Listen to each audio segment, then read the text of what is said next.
Hey guys, what's up?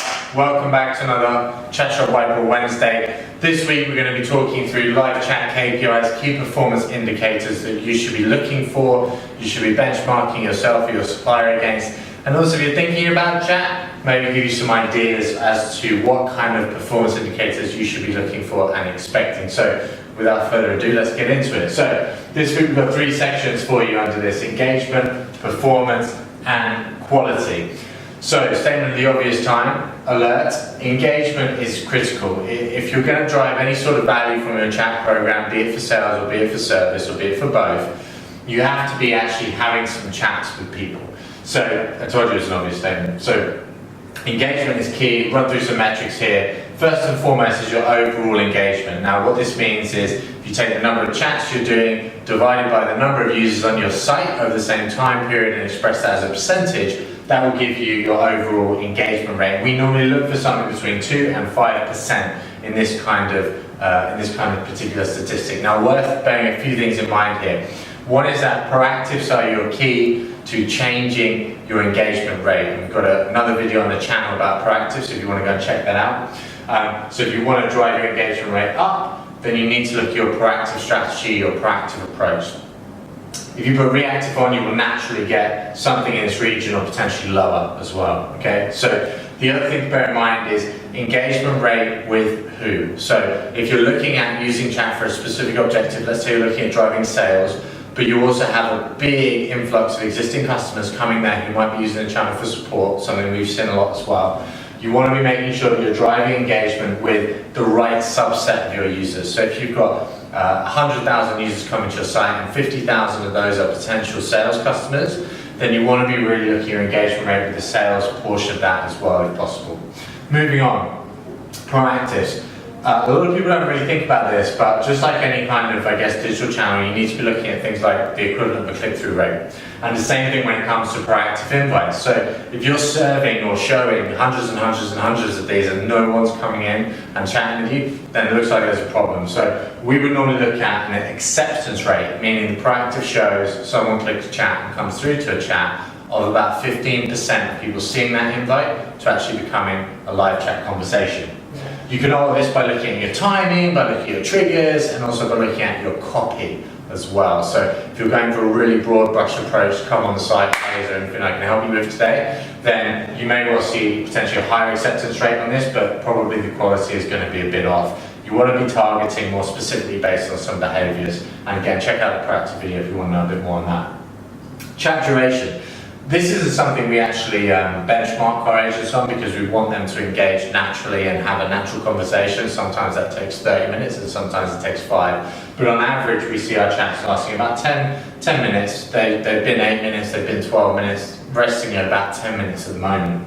And really, this is something just more, FYI. Some people are quite surprised that chats take this long. But really it's because it's a two-way written interaction rather than, say, a phone call. So on average, we expect a chat to last about 10 minutes, 15 seconds. If you're using it for support, you may want to look at overall strategies to drive down handle time, as long as you're maintaining the other elements of it, satisfaction that we'll come on to, and also first-time picks. But generally speaking, we don't worry too much about chat duration, and I'll explain a bit more about the things you should be worrying about on the next slide, but just point of reference, 10 minutes on average. Next up is performance. So we're generating chats, we're measuring some of the key elements about how well those conversations are going. Are they engaging in terms of content? Are we getting the right number of users? Are our invites effective?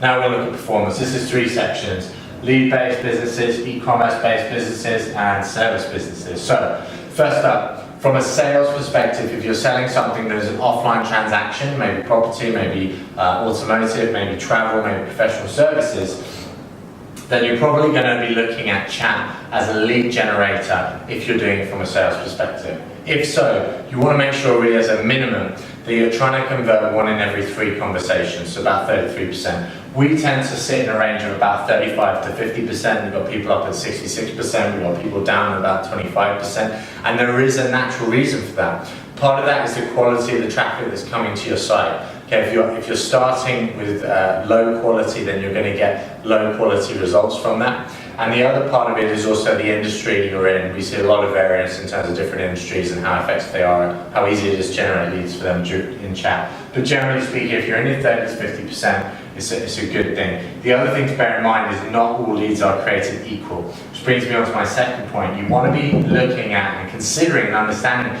how well a chat lead is converting versus, say, other channels. Normally for our customers, we see chat leads converting as the number 1, 2, or 3 source in terms of their conversion rate. And you want to be looking and assessing that, because that will give you a clue as to whether you're using your lead capture form as basically an interactive contact form and just grabbing their details and flinging them all over the fence for sales to worry about, or whether you're actually structuring conversations that are geared to qualify people, engage them with the brand, and provide a really positive user journey and experience so that they're excited to get that next sales call.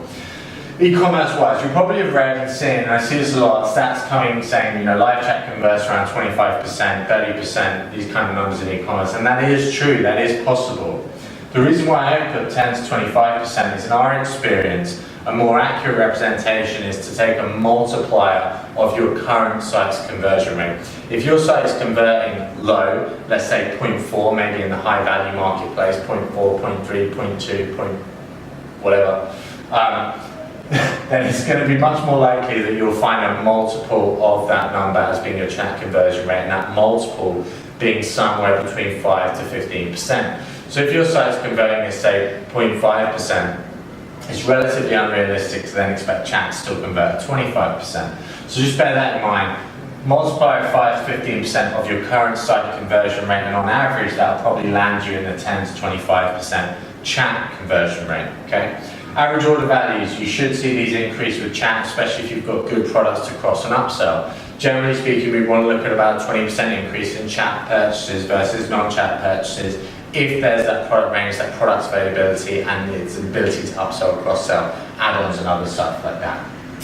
Next one, FTF. That stands for first time fix. So in a service environment, we want to be looking at how many engagements does it take a customer to solve their issue. And we tend to benchmark that at 80% plus. So we want to look at the first interaction getting resolved about 80% of the time during chat. That's your performance indicators. If you guys have any more questions or comments on that, do let us know in the comments section below here. Next up, probably one of the most important things is the quality. Okay, so you can go and grab loads of leads, you can go and grab loads of sales, that's all well and good, but don't forget that chat is a customer interaction tool. It will resonate really strongly with people how positive or negative their experience was, because it's a human-to-human connector. So make sure that your chat is of a good quality as well as performing well and engaging well. We're very proud of the fact that over 2016 we actually maintained a 99% satisfaction rating. You'll have heard that maybe in some other places. I can guarantee you that it's not true. Our 99% satisfaction rate was across 25% of all chats being rated. To give you some context though, the global average for that is about 85%. So chat can be and is normally rated as the highest customer satisfaction channel over phone and over email in terms of customer experience. Great channel to work with, and if you get it right, you can achieve these really, really high numbers that we're talking about here. Next up is response times. How fast are you getting back to people when they're coming into you? The global average here is about 54%. Now our response times are sitting around 27% because we hire people who can type really fast and we give them a really good system and a really good training to go through. Response times are directly correlated to satisfaction, meaning the faster you respond, the higher satisfaction, because people want that immediate feedback. They want to know that you're there. They don't want to know that you're taking hours and hours to respond. So satisfaction is related to response times. Response times are key for driving that conversation forwards, keeping that person engaged. And some people actually, when I said 27 seconds, are quite surprised. They think that's high. Bear in mind, 27 seconds is the visitor has sent a message, the agent has read that message, and has then typed the whole message back. Some people will be able to, you will be able to drive this down in some instances using camera responses, but don't over rely on those so it's the same conversation hundreds and hundreds of times. Make sure you've got some free-form typing. Make sure that the agent's actually got the rein to kind of engage with them and say, oh, you're going on holiday, that's great, where are you going? Oh, Spain, oh, in Spain, oh, so you had a great time, that kind of stuff. So, next up, something that we don't hear talked about that much is actually your error rate. So how often is an agent making a mistake? How often are they giving some wrong advice? I've given you our benchmark right now, which is 0.08% of all interactions have some sort of error or mistake of any form in them, which when you're thinking about human-based business is pretty damn good. You want to track and see how much negative feedback you're getting, how many times has the agent dropped the ball, how many times has someone made a mistake, forgot to do something, things like that. Make sure your service is running well and high quality, which kind of brings us nicely onto QA, quality assurance. This is something we see a lot of brands not necessarily doing or having a system to do. It's really important that in the same way, if you're doing things like voice calls, you're actually going back and you're looking through a selection of those and scoring them against some sort of system that allows you to measure the agent's performance from a qualitative point of view. So what we do here is we combine things like your statistical stuff, so all this wonderful madness, but we also layer in the qualitative, so how well did they engage with the customer, how well did they listen to the customer, did they give a positive brand experience and impression, and then you can score and weight those, creating an overall quality assurance score, which you can then work with your team and representatives to build out and improve certain areas over time, supported by subject matter specific and area specific training.